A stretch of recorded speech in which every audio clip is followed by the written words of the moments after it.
اب اثر کتنا ہوتا ہے دیکھنے کا؟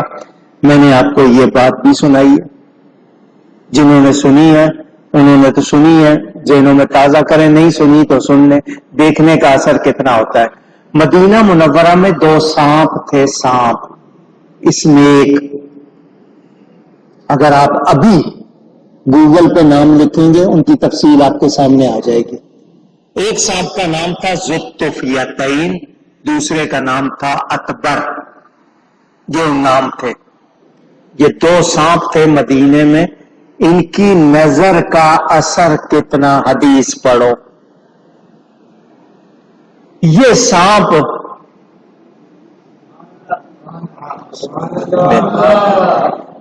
سانپ دونوں کسی حاملہ عورت کو دیکھ لیں، پریگننٹ وومن کو، اس کا حمل گر جاتا تھا۔ صرف دیکھ لیں، سانپ حاملہ عورت کو صرف دیکھ لیں، اس عورت کا حمل گر جاتا تھا۔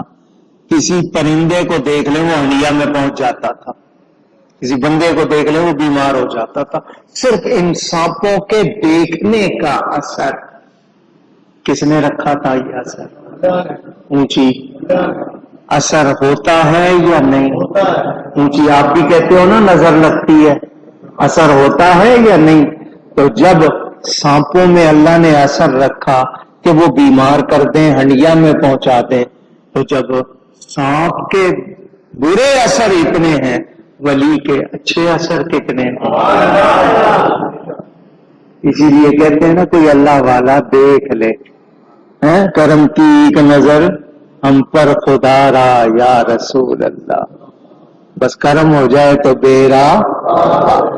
اولیاء کی زیارت کرنا، علماء ربانی کی زیارت کرنا۔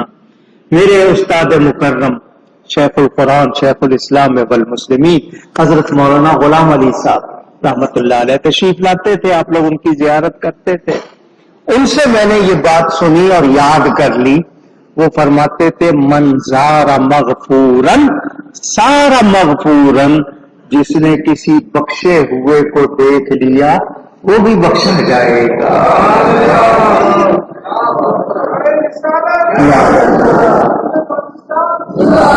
گڑبڑ نہ کرے، بس اپنا ایمان خراب نہ کرے، عقیدہ نہ بگاڑے۔